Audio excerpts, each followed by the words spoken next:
ঘটনাটা আমার দাদিকে কেন্দ্র করে। দাদি দেখতে যেমন সুন্দরী ছিলেন, তেমনি তার গুণ। দাদি মারা যান 1992-তে। দাদির কথা আমাদের ভাই বোনদের তেমন মনে নেই। তখন আমরা খুবই ছোট। দাদিদের বাবার বাড়িতে কিছু কাঁঠাল গাছ ছিল পুকুর পাড়ে।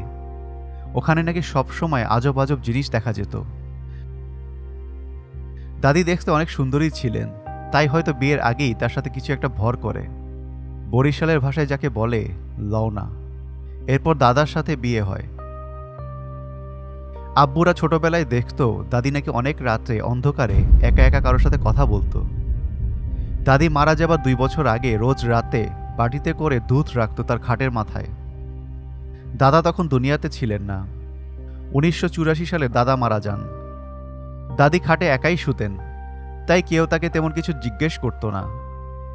সবাই ভাবত হয়তো দাদি রাতে নিজেই খায় ওই বাটিতে রাখা দুধ, যদি না আমার মেজো চাচি একদিন রাতে ওই ঘটনাটা দেখতে পেত। সেই রাতে চাচি বাথরুমে যাওয়ার জন্য নিজের রুম থেকে বের হন। তখন রাত 2টার বেশি বাজে। দাদির রুমের পাশ দিয়ে যাওয়ার সময় শুনতে পান দাদির রুম থেকে ফোঁস করে শব্দ হচ্ছে। চাচি ভাবলেন হয়তো দাদির শ্বাসকষ্ট হচ্ছে, তাই চাচি দাদির রুমের দিকে এগিয়ে যান। বলে রাখা ভালো, দাদির অনেক বয়স, আর অসুস্থ হওয়ার কারণে দাদির রুমের দরজা আটকানোর ব্যবস্থা করা হয়নি, শুধু দরজা হালকাভাবে চাপানো থাকত। চাচি দরজা দিয়ে উকি দিল রুমে। যা দেখল তা দেখে চাচির চোখ ছানা বড়া। অনেক বড় বড় দুটো সাপকে দাদি নিজের হাতে বাটিতে দুধ খাওয়াচ্ছেন। চাচির কথা অনুযায়ী সাপগুলো বিশাল বড় ছিল, মানে তিনি হাত দিয়ে সাইজ পরিমাপ করতে পারেননি। শুধু বলেছেন জীবনে অত বড় সাপ দেখেননি। চাচি ওই সাপ দেখে ভীষণ ভয় পেয়ে যান। ওই রাতের মতো রুমে চলে আসেন। পরের দিন সবাইকে ব্যাপারটা বলেন। বড় চাচা ও ফুপু ব্যাপারটা নাকি কিছু কিছু জানতেন, তবে এতটা নয়।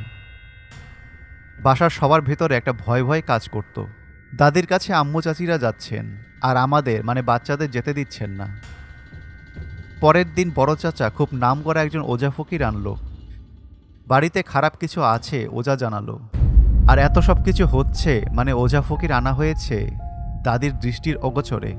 ওঝা বলেন, ওটা যেমন তেমন সাপ নয়, অলৌকিক কিছু। ওঝা বললেন ওটা নাকি মনসা।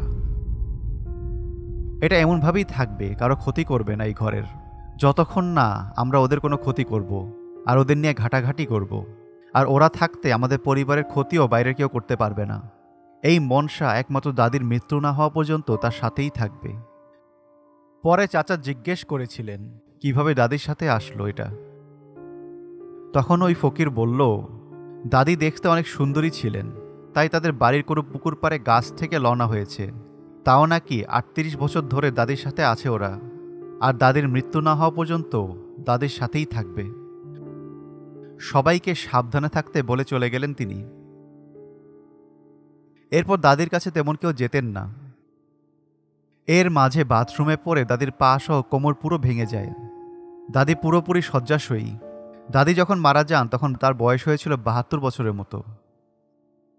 দাদি অসুস্থ অবস্থায় বড় চাচাকে ডেকে বলেন তাকে একটা মাটির মটকি এনে দিতে। চাচা জিজ্ঞাসা করেছিলেন কি করবেন।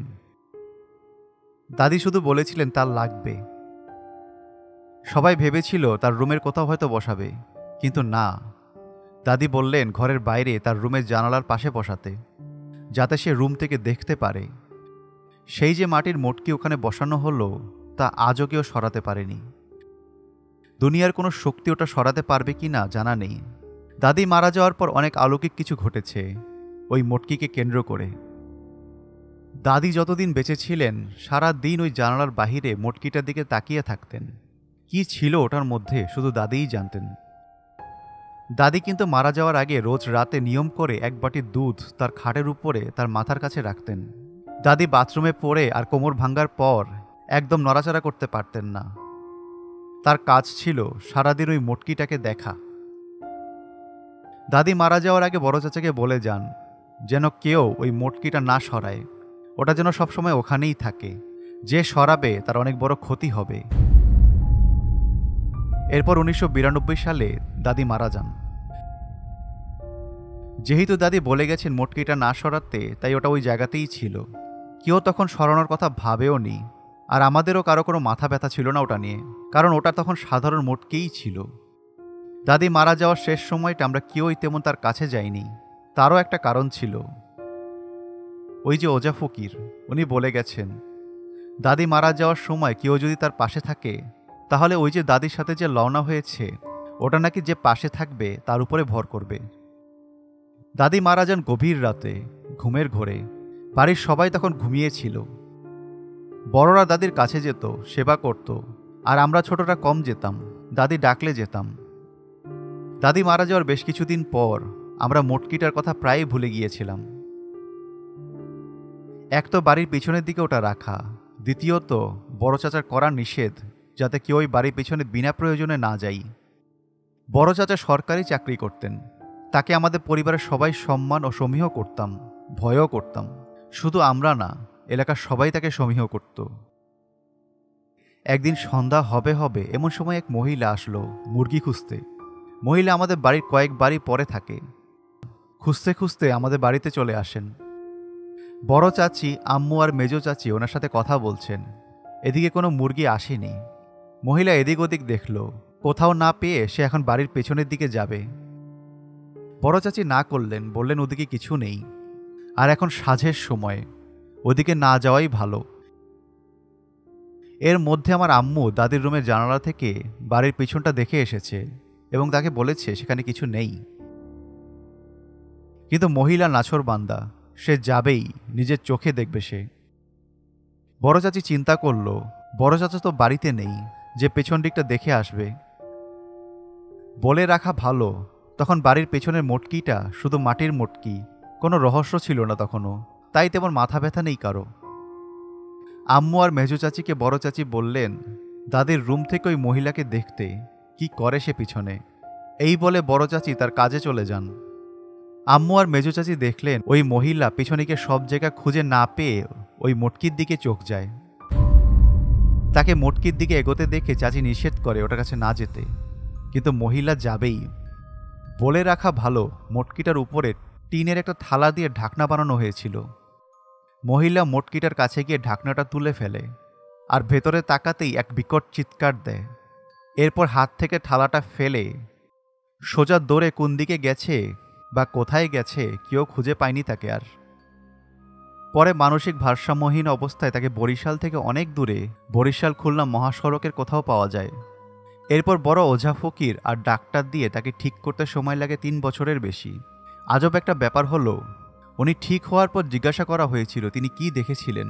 উনি বলেছিলেন বাড়ির পিছনে গেছেন, এইটুকুই তার মনে আছে, তারপর আর মনে নেই। তার মানে মটকির কথাটা তার একদমই মাথায় নেই, আর আমরা ওই ব্যাপারে কাউকে কিছু বলিনি। সেদিন সন্ধ্যার ঘটনার পর আব্বু পরের দিন ঢাকনাটা তুলে দিতে পিছনে গিয়েছিলেন, কিন্তু গিয়ে দেখেন ঢাকনাটা কেউ তুলে দিয়েছে, মানে আগের জায়গাতেই বসানো আছে ঢাকনাটা। ব্যাপারটা নিয়ে সবাই ঘাবড়ে যায়। আস্তে আস্তে ভয় কাজ করতে থাকে পরিবারের সবার মাঝে। যাই হোক, চাচারা বসলেন।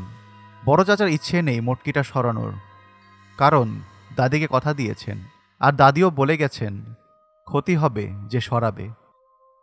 কিন্তু আমার আব্বু নাছোড়, সে সরাবেই। বাড়িতে আমরা বাচ্চারা আছি, তার মধ্যে কে কখন পিছনে যায় তার কিন্তু ঠিক নেই। সিদ্ধান্ত হলো মটকিটা সরিয়ে বাড়ি থেকে দূরে নারিকেল গাছের গোড়ায় রাখা হবে। ওই দিকটায় বাড়ির কেউই যায় না। ওই দিন রাতে আব্বু দাদিকে স্বপ্নে দেখেন। আব্বুর নাম নিয়ে বলেন যদি ওই মটকিটাকে সরানোর চিন্তা করা হয় তাহলে আব্বুর অনেক বড় বিপদ হবে। আব্বু স্বপ্নটাকে পাত্তা দিলেন না। পরের দিন সকালে বাজারে যাবার সময় সবাইকে শুনিয়ে বলে গেলেন বাজার থেকে ফিরে ওই মটকিটা সরিয়ে গোসল করে ঘরে উঠবেন। আব্বু বাজারে যাওয়ার সময় অলৌকিক একটা দুর্ঘটনা ঘটল। কোথা থেকে একটা আস্ত ইট উড়ে এসে আব্বুর ডান পায়ে পড়ল। ইট পরে আব্বুর ডান পায়ের বুড়ো আঙ্গুলটা পুরোই থেতলে যায়। আজব ব্যাপার হলো সেই জায়গায় আশেপাশে গাছগাছালিতে ভরা, কোথাও কোনো ঘরবাড়ি নেই। তাহলে ইটটা উড়ে আসলো কোথা থেকে? এই ঘটনায় আব্বুর ডান পায়ের বুড়ো আঙ্গুলে হাড়ে চিড় ধরে, আর নখটা চিরকালের জন্য হারাতে হয়। ওই নখ এখন আব্বুর পায়ে ওঠেনি। তার 15 দিন সময় লাগে সুস্থ হতে। সেই মহিলার মুরগি খুঁজতে গিয়ে মানসিক ভারসাম্যহীন হওয়া আর আব্বুর পায়ের উপরে আস্ত একটা ইট উড়ে এসে পড়ার পর সেই মোটকিটা তখন আমার পরিবারের সবার কাছে আতঙ্কের বিষয় হয়ে যায়। যা হোক, ওই যাত্রায় বাসার সবাই সিদ্ধান্ত নিল মোটকিটা নিয়ে আর ঘাটাবে না বা মাথা ঘামাবে না, ওটা যেভাবে আছে সেভাবেই থাকবে। এই ঘটনা নিয়ে আব্বুকে বড় চাচা অনেক ঝাড়লেন, বকাবকিও করলেন। বড় চাচা আবার ছিলেন মা বলতে অন্ধ, মানে দাদির কথা তার কাছে সব। তার উপর দাদির কথা অমান্য করায় এত বড় বিপদ হলো। আর সেই ওঝা ফকির তো বলেই গেছে এটা আমাদের কোনো ক্ষতি করবে না যদি না আমরা ওটাকে ঘাটাই। এই বলে ওই দিনের মতো সবাই যখন উঠবে তখন কথার প্রসঙ্গে মেজো চাচা বড় চাচাকে বলেছিলেন ওঝা ফকির তার মোটকিটা সম্পর্কে জানেন না, যে ওটার মধ্যে কি আছে। অন্য কোনো ফকির যদি এনে দেখানো হয় তাহলে কি ভালো হয় না? বড় চাচা সরাসরি না করে দেন এই প্রস্তাব। তার কথা হলো ওটা তো আর আমাদের কোনো ক্ষতি করেনি, থাক না মায়ের চিহ্ন হিসেবে। এদিকে বলে রাখা ভালো, মেজো চাচার ফুপু আবার একটু অন্যরকম ছিলেন, তাদের ভয় ডর ছিল কম। তো কয়েকদিন পর বড় চাচা অফিসে যাওয়ার পরে মেজো চাচা কোনো এক ফকির বাবাকে নিয়ে আসেন বাড়িতে। ফকির মোটকির থালাটা তুললেন, তার হাতেই থালাটা ধরেছিলেন। মেজো চাচা আর ফকিরের সাথে আরও একজন পুরুষ এসেছেন, তারা তখন ফকিরের সাথে মোটকির কাছে। ফকির থালাটা তুলতেই এক চুলো নড়তে পারছেন না, একেবারে কাঠের মূর্তি হয়ে গেছেন, একদম সোজা। সে যে মোটকিতে উকি দিবে সে ক্ষমতাও নেই। মেজো চাচা আর ওই ফকিরের সাথে লোকটা কিন্তু ওই ফকির থেকে একটু পিছনে ছিলেন। ফকির বাবা ওরকম সোজা শক্ত হয়ে যাওয়াতে পেছন থেকে তার চেলা তাকে ধাক্কা দেয়। তখন ফকির আবার স্বাভাবিক হন, হাতের ঢাকনাটা ওখানেই ফেলে রেখে হন্তদন্ত হয়ে সোজা হাঁটা দেন আর তার চেলাকে বলেন, চল এই জায়গা থেকে। ফকির বাড়ির পেছন থেকে বের হয়ে আসেন। তাকে মেজো চাচা ঘরে বসানোর চেষ্টা করেন, সে বসবে না। ঘরে তার জিনিসপত্র পড়ে আছে, সে সেগুলোও আনতে যাবে না। মোট কথা, সে আর ঘরে ঢুকবে না। তার চেলা গিয়ে নিয়ে আসে ওইসব জিনিস। সে বাড়ির বাইরে শুধু বলে, অনেক বড় বিপদ পুরো বাড়ির উপরে, এই পরিবারের উপরে। ওই মোটকিটাকেও ঘাটাস না। চাচি জিজ্ঞাসা করেছিলেন ফকির ওই ঢাকনাটা তুলে কি দেখেছেন। ফকির বলেছে, কিসের কি দেখব? ঢাকনাটা তুলতে এমন এক শীতল বাতাস মুখে লাগলো, তারপর আর কোনো হুঁশ ছিল না, এক চুলো নড়তে পারছিলাম না। যদি পেছন থেকে কেউ ধাক্কা না দিত তাহলে ওভাবেই থাকতাম। আর চাচাকে ফকির বাবা যাওয়ার সময় বলেছেন, তোরা যদি পারিস বাড়ি ছেড়ে চলে যা। এদিকে একটা কথা বলে রাখা ভালো, ওই ঘটনার আগের দিন মেজো চাচা কোনো স্বপ্ন দেখেননি। মেজো চাচা দাদিকে স্বপ্নে দেখেছেন ওই ফকির চলে যাওয়ার দিন রাতে, মানে ঘটনার রাতে। তিনি দেখলেন দাদি অনেক রেগে আছেন। তিনি মেজো চাচাকে অভিশাপ দিলেন। সেই অভিশাপ চাচা সারা জীবন মরার আগের দিন পর্যন্ত বয়ে বেড়াতে হয়েছে। 2018 সালে মেজো চাচা মারা যান। তাকে দাদি স্বপ্নে বলেছিলেন তুই নির্বংশ হবি। আর ঠিকই, চাচা চাচি 30 বছরের জীবনে কোনো বাচ্চা কাচ্চার মুখ দেখেননি তারা।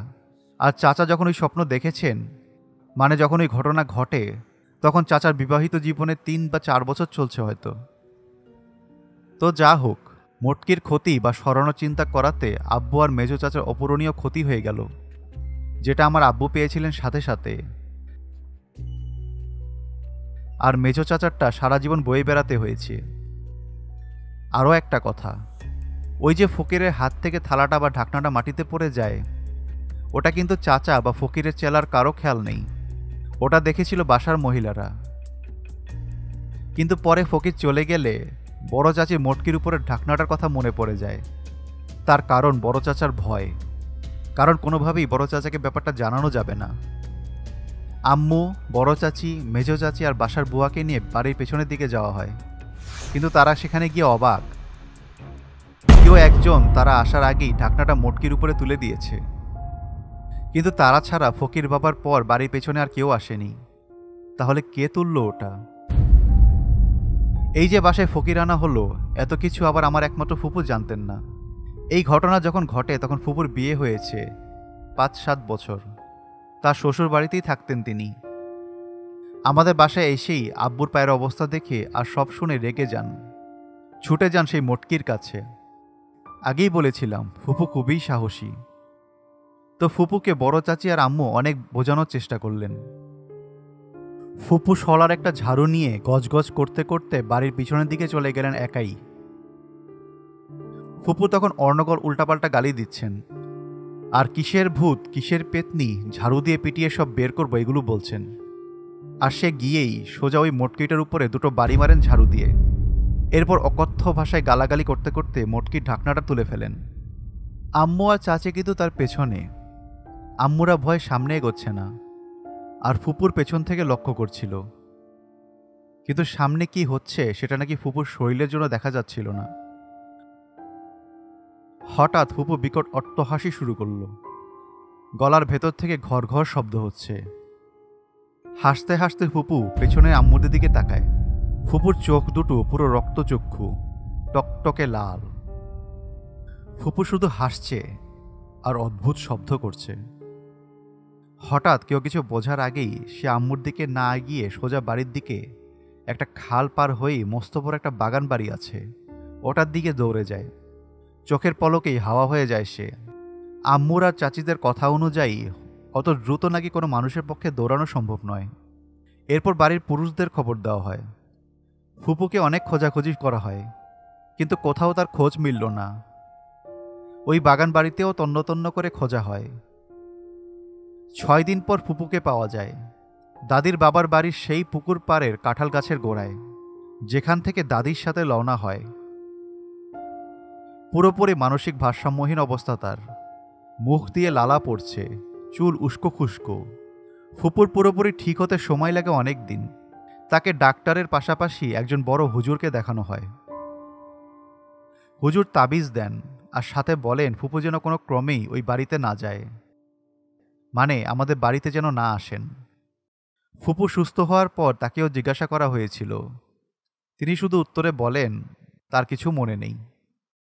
এই ঘটনার পর বড় চাচা রেগে আগুন। কেন তার নিষেধ অমান্য করা হলো? তিনি পুরো পরিবারের সবাইকে ঝাড়লেন, আর বাড়ির পেছনে যাওয়ার উপরে অলিখিত কারফিউ জারি করলেন। পেছনে যাওয়ার রাস্তায় বেড়া দিয়ে দিলেন, যাতে কেউ পেছনে না যেতে পারে। এই ঘটনার পর আমার পরিবার ও পুরো এলাকার মানুষের মধ্যে আতঙ্ক বিরাজ করছে ওই মোটকিটাকে ঘিরে। এইভাবে বেশ কিছুদিন অতিবাহিত হলো। ফুপুর ওই ঘটনা 6-7 মাস পর হঠাৎ এক রাতে বাসায় চোর এলো। চোর হয়তো অন্য এলাকার লোক, তাই হয়তো ওই মোটকির ব্যাপারে চোর তেমন কিছু জানতো না। কারণ ওই মোটকির কথা জানলে বরিশালের কোনো চোরই আমাদের বাড়িতে চুরি করতে আসতো না। আর ওই চুরি করতে আসার শিক্ষাটাও দাদি খুব ভালোভাবেই দিয়েছিলেন। রাত তখন আনুমানিক 1টা কি 2টা হবে। হঠাৎ চাচারা গ্রিল কাটার শব্দ পান। চাচারা সবাই বড় চাচাকে বলেন বিষয়টা। বড় চাচা আমার আরেক চাচার সাথে একটি টর্চ নিয়ে বাড়ির পিছনের দিকে যান, আর বাকিদের বাড়ির সামনে থাকতে বলেন। কিন্তু চারিপাশে আলো ফেলেও কাউকে খুঁজে পাওয়া যায়নি। বড় চাচা একটি জানালার গ্রিল কাটা দেখলেন, কিন্তু আজব ব্যাপার হলো কেউ নেই। হয়তো চোর ভয়ে পালিয়ে গিয়েছে, এই ভেবে তারা সামনের দিকে চলে আসলো। চাচারা ওই রাতে বাড়ির পেছনে চোরকে কোথাও খুঁজে পেলেন না। সবাই চিন্তিত, চোরের চুরি করাকে নিয়ে নয়, বরং চোরকে নিয়ে, চোরের নিরাপত্তা নিয়ে। চোরকে খুঁজে পাওয়া গেল পরের দিন সকালে আধমরা অবস্থায়। ওই যে আমাদের বাড়ির পেছনে যে খালটা আছে, ওটার মধ্যে পড়েছিল চোর, অজ্ঞান হয়ে। খালটার এক পাশে মাটির উপর দিকে মাথাটা, আর শরীরের বাকি অংশ খালের পানিতে। ও চোখ বন্ধ করে পড়ে আছে আর গঙ্গাচ্ছে। বাসার সবাই তখন ওই পড়ে থাকা ব্যক্তিকে দেখে মোটামুটি শিওর হয় যে এটাই কাল রাতে চুরি করতে আসা চোরটা। চুরি করতে এসে হাতে নাতে কাল ফল পেল। চাচারা খাল পাড়ে গিয়ে চোরকে দেখে যা বোঝার বুঝল। ওকে ইচ্ছে মতো খালের পানিতে কেউ সারাটা চুবিয়েছে। চাচারা সবাই তাকে খাল থেকে তুলে বাড়ির ভেতরে নিয়ে আসে।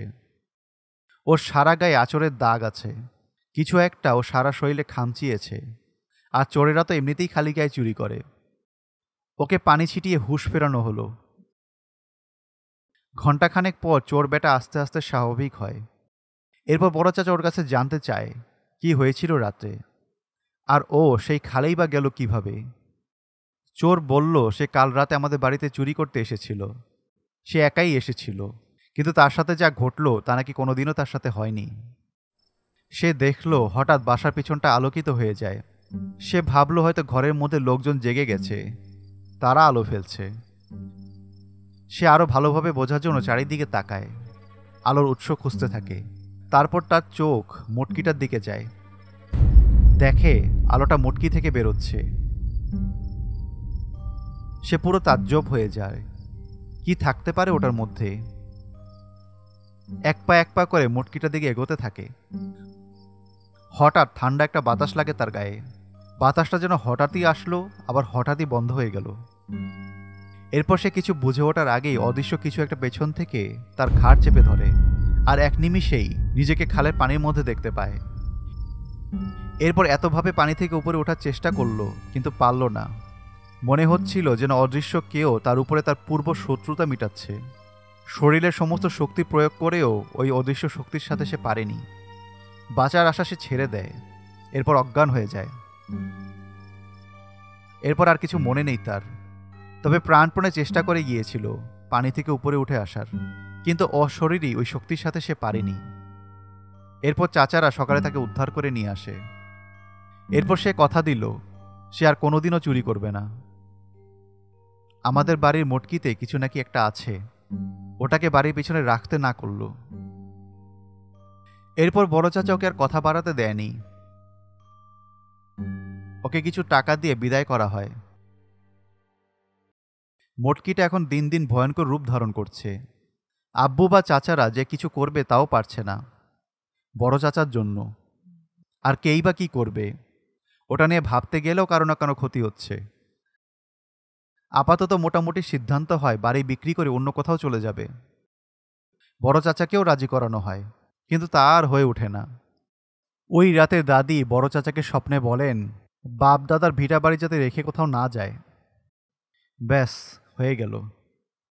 এরপর আর যাওয়া হয়নি। বড় চাচা মা বলতে অন্ধ, দাদিকে স্বপ্নে দেখা মানে মা এসে বলে গেছেন, তাই বাঁচি আর মরি এ বাড়িতেই থাকব। এরপর বাড়ি হুজুর ডেকে বন্ধক দেওয়া হয়, দোয়া ও মিলাদ পড়ানো হয়, আরও অনেক কিছুই করা হয়। এরপর প্রায় 2-3 বছর কোনো ঝামেলা হয়নি। এরপর বড় চাচার চাকরিতে প্রমোশন হয়। দাদার পুরনো ঘরটাকে ভেঙে চারপাশে ওয়াল দিয়ে বাড়ি তৈরির পরিকল্পনা করা হয়। সবাই তখন অনেকটাই মটকির কথা ভুলেই গিয়েছে। মিস্ত্রি আনা হলো, তাদের কাজ বুঝিয়ে দেওয়া হলো। সালটা 1999 বা 2000 হবে। মটকিটা তখন অর্ধেকটার মতোই মাটির নিচে ডেবে গেছে। আর চাচারা যে কোনো খেয়ালেই হোক মিস্ত্রিকে ওই মটকির কথা বলেননি বা বলতে ভুলে গেছে। মিস্ত্রি তার কাজ শুরু করলো। প্রথম দিন সামনের কাজ ভালোভাবেই শেষ হলো, এবার পেছনের কাজ। মিস্ত্রিরা পেছনে গিয়ে মটকিটা দেখে বড় চাচির কাছে জানতে চায় এটা কিসের মটকি, পুরনো জিনিস তো ভেঙে ফেলবে কিনা। বলে রাখা ভালো তখন বাড়ির কোনো পুরুষ বাসায় ছিল না, বাসায় শুধু মা আর চাচিরা। মিস্ত্রিরা বড় চাচিকে জিজ্ঞাসা করার পর বড় চাচি বললেন ওটা তাদের ধরতে হবে না, ওটা যেভাবেই আছে থাকুক, তারা শুধু তাদের কাজ করতে থাকুক। মিস্ত্রিরা তখন চলে যায় তাদের কাজ করতে। কাজ করতে করতে ওর মনোযোগ বারবার মটকিটার দিকে যাচ্ছিল। বড় চাচি দাদির রুমে দাঁড়িয়ে মাঝে মাঝে ওদের কাজ দেখছিল আর মিস্ত্রিদের গতিবিধি লক্ষ্য করছিল। বলা তো যায় না আবার কখনোই মটকিটা দিয়ে তাদের কি বিপদ ঘটে। তো এর মধ্যেই একবার নাকি ওই মিস্ত্রি ইচ্ছা করেই নাকি মটকিটাকে জোরে পা দিয়ে লাথি মারল। মটকিটা ডিঙ্গিয়ে ওই পাশে যাওয়ার সময় ওটা দূর থেকে বড় চাচি দেখেছে। বড় চাচি দেখলেন ওই মিস্ত্রি ইচ্ছা করেই হাতুড়ি দিয়ে ওই মটকিটাকে বাড়ি দিল। বড় চাচি এসে উচ্চস্বরে ওদের বকাঝকা করে গেল।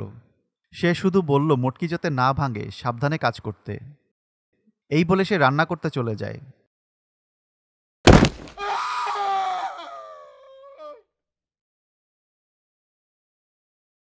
এর কিছু সময় পর সে শোনে বাড়ির পেছনে চিৎকার চেঁচামেচি। ওই মিস্ত্রি উপরের টিন খুলতে চালে ওঠে।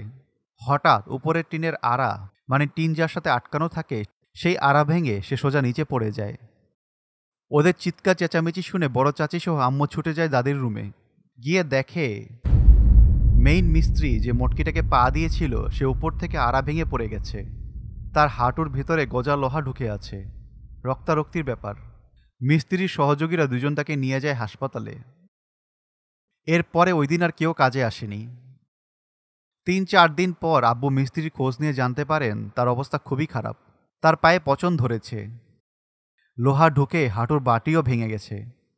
মিস্ত্রির 2 পা নয়, তার শারীরিক অবস্থাই খুবই খারাপ। এর কয়দিন পর আমরা খবর পাই তার সেই পা কেটে ফেলতে হয়েছে। সারা জীবনের জন্য সে পঙ্গু হয়ে গেছে, তাও শুধু ওই মোটকিটাকে লাথি মারার জন্য। আজ এত বছর পরেও ভাবি মোটকিটা তো এখন আর নেই। কি ছিল ওটার মধ্যে? যতগুলো অলৌকিক ঘটনা ঘটেছে কেউ কিন্তু আজ অবধি কিছুই দেখেনি যে কি ছিল ওটার মধ্যে। শুধু চোরটা দেখেছিল আলো বের হতে। আরও একটা ঘটনা ঘটে যায় যেটা আমাদের সবার অলক্ষ্যেই বলা যায়। ওই যে দাদি বাথরুমে পড়ে যান আর তার কোমর পা ভেঙে গিয়েছিল, তখন কোমর ভাঙার কারণে দাদির শরীর অনেকটা বেঁকিয়ে যায়। দাদি মারা যাওয়ার পর আমাদের পরিবারের কেউই তার রুমটা ব্যবহার করতে চায়নি, ভয়ে হোক আর যে কোনো কারণেই হোক। তো দাদির রুমে দাদির খাটের পায়ের নিচে একটা খুঁটি ছিল। দাদি মারা যাওয়ার পর কেউ আর খুঁটিটা লক্ষ্য করেননি। যেই দিন দাদির রুমটা ভাঙতে যায় সেদিন বড় চাচার নজরে আসে সবার আগে খুঁটিটা। সে দেখে আজব তো, খুঁটিটা হুবহু দাদির কোমর ভাঙার পর শরীরের যে আকৃতি হয়েছিল, মানে যেরকমভাবে শরীর বেঁকিয়ে বিছানায় শুয়ে থাকতো ঠিক তেমনি আকৃতি হয়েছে খুঁটিটার। আমরাও তাজ্জব। তখন আমি বেশ বড়। আমার মনে হচ্ছিল দাদি যেন বেঁকানো ভঙ্গিতে আমাদের সবার সামনে দাঁড়ানো। ওটা দেখে ভয়ে সারা গা কাটা দিয়ে ওঠে। আমি আনমনে নিজে নিজেকেই বলি, তার মানে দাদি মারা গিয়েও এত বছর ঘরের মধ্যেই ছিল আমাদের সাথে। মোটকিটা আজও রহস্যময়ী থেকে গেল। কি ছিল তার মধ্যে তা কিন্তু আজও জানা সম্ভব হয়নি।